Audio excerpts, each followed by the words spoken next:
얘들아 안녕. 김부장 목사야. 잘 지내고 있어? 벌써 우리가 5주째 같이 만나지 못하고 있는데 목사님은 너희들이 어떻게 지내고 있는지 너무 궁금하다. 목사님은 헤어스타일 뿐만 아니라 여러 가지들이 조금씩 변하고 있는 것 같아. 경험해보지 못한 시간 우리가 그렇게 보내고 있는데 너희들 이런 시간을 통해 더 하나님과 가까워지고 그리고 나를 돌아볼 수 있는 시간이 되었으면 좋겠어. 이 시간에는 그렇게 우리가 5주 동안 만나지 못했는데 너희들과 어떻게 하면 좀 교제할 수 있을까? 나눌 수 있을까라고 고민하다가 만들어진 시간이야. 그래서 약 4번에 걸쳐서 우리가 함께 나누려고 하는데 제목은 슬기로운 신앙생활. 요즘 유행하고 있는 이 슬기로운 시리즈에 이어서 우리 신앙생활에도 슬기로움이 필요하다라고 생각이 들어서 이 슬기로운 신앙생활이라고 이름을 짓고 부제로 목사님 궁금해요. 궁금한 것들을 가지고 우리가 좀 이렇게 이야기 나눠볼 수 있었으면 참 좋을 것 같아. 그래서 첫 번째 시간에는 목사님 어떻게 하면 선택을 잘 할 수 있을까요?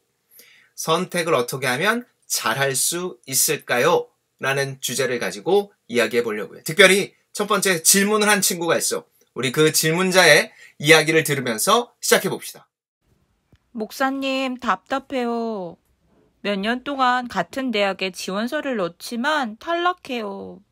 기도도 열심히 했고 최선을 다한 것 같은데 도대체 뭐가 잘못되었을까요? 알려주세요. 자, 방금 얘기 잘 들었지? 이 질문은 많은 친구들이 하는 질문이야. 나는 하나님의 뜻인지 확신했다. 그런데 그 뜻을 이뤄가는 과정이 너무너무 어렵다. 그리고 이때쯤이면 결과가 나와야 하는데 시기와 그리고 이 결과물이 내가 원하는 만큼 되어져 있지 않다. 그런 상황 속에서 의심이 된다는 거야. 너희들은 어떠니? 공감이 가니? 목사님은 개인적으로 이런 경험들이 너무 많아서 그런지 이 몇 개 안 되는 문장을 듣고 나서 너무너무 공감이 되더라고. 자, 지금부터 우리가 알아야 할 하나님의 뜻과 바른 결정을 내리는 방법과 그 길, 그것이 무엇인지 한번 알아가 봅시다. 자, 그럼 먼저 하나님의 뜻이 무엇인지 아주 간단하게 보도록 합시다. 첫째, 볼 수 없고 알 수 없는 하나님의 뜻이야. 차원이 다른 그분의 완전하고 완벽한 계획을 온전히 인도하신다는 뜻이지. 둘째는 하나님이 요구하시는 도덕적인 뜻이야. 어렵고 힘든 자들과 함께 한다는 거야. 누구처럼? 예수 그리스도처럼. 마지막 셋째인 개인에게 요구하시는 뜻이야. 가장 우리가 궁금해하는 부분이지. 알기 어렵기 때문일 거야. 첫 번째와 두 번째는 명확한 기준을 가지고 있는데 세 번째는 기준이 애매한 것 같거든. 그래서 사람들은 오해해. 기도가 부족한가? 외적 증거가 부족한가? 목사님이 설교 시간에도 자주 이야기하지만 기도의 충분 조건은 양이 아니야.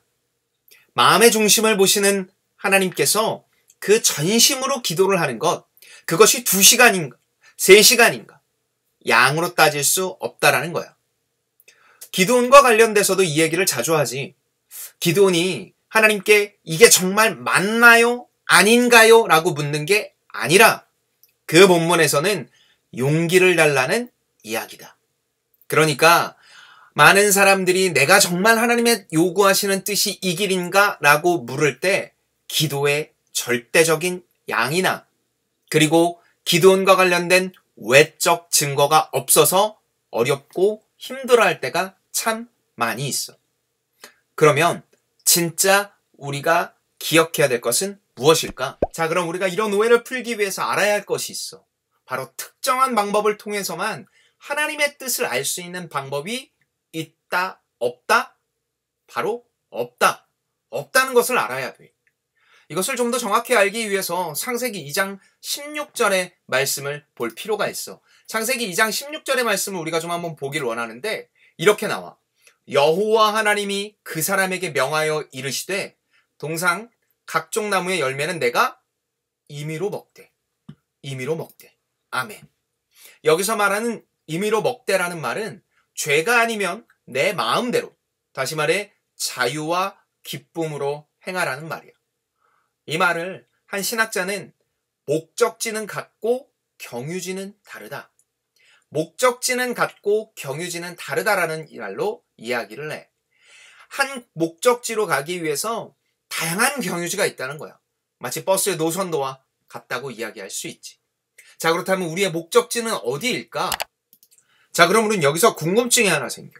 목사님, 그래도 좌로 갈지 우로 갈지 정도는 알 수 있는 그 작은 무엇인가 있지 않을까요? 하나님께서는 그런 우리의 마음을 아시고 몇 가지로 정리해서 얘기해 주시지. 바로 지혜가 필요하고 선택을 위한 지혜는 이 정도 하면 돼 라고 이야기하셔. 첫째가 성경이 가르치는 신앙과 삶의 원리를 이야기해야 돼. 절대 기준인 성경, 그 성경을 잘 알 수 있어야 돼. 둘째는 하나님의 성품을 알고 닮아야 해. 하나님을 혼을 내시는 분, 아니면 하나님은 무조건 용서만 해주시는 분이 아니라 이 모든 것들을 아주 잘 가지고 계시는 분이라는 뜻을 알아야 된다는 거야. 셋째는 나 자신이 어떤 존재이고 그리고 상대방에 대해서 이해가 필요해. 저 사람은 왜 저런 이야기를 하지? 저 사람은 왜 저렇게 행동을 하지라는 관심이 필요하다는 거지. 네 번째는 세상이 돌아가는 원리와 흐름을 알아야 돼. 세상에서 어떤 것들이 흐르고 어떤 세상이 어떤 기준을 가지고 이야기를 하고 있는지에 대해서 알 수 있어야 돼. 이것들을 조금 더 좁혀서 이야기해보면 우리의 삶에 연애와 관련돼서 이야기할 수 있겠지. 20대 청년들에게 가장 중요하면서 가장 필요한 연애를 어떻게 잘 선택할 수 있을까? 지혜로운 연애 선택. 어쩌면 이것들을 위해서 여러분이 좀 기다리고 있었는지 몰라. 자, 첫째로 지혜로운 연애를 하기 위해서는 기도로 인도하심을 구해야 돼. 분별과 적합함, 강권적으로 하나님의 인도하심, 그리고 그 인도하심을 신뢰할 수 있도록 기도해야 해. 두 번째는 선악간의 분별이 필요해. 성경 지식을 통해 구별하며 그리고 이것이 성경에 익숙한 조언자와 대화할 수 있어야 돼. 특별히 믿지 않는 사람과의 연애, 그리고 믿는 사람과의 연애에 있어서도 어려움과 그리고 지침, 힘듦이 있을 수 있는데 이것이 정말 어떤 것이 맞는지 분별할 수 있도록 성경에 익숙한 조언자. 여러분 옆에 누가 있어요? 제가 있죠. 함께 대화할 수 있어야 됩니다. 그리고 세 번째, 지혜를 따라 분별해야 돼요. 성향, 끌리는 것, 상황, 이 모든 것들을 우리가 좀 더 분별할 수 있어야 됩니다. 그리고 네 번째, 목적을 기억해야 돼요.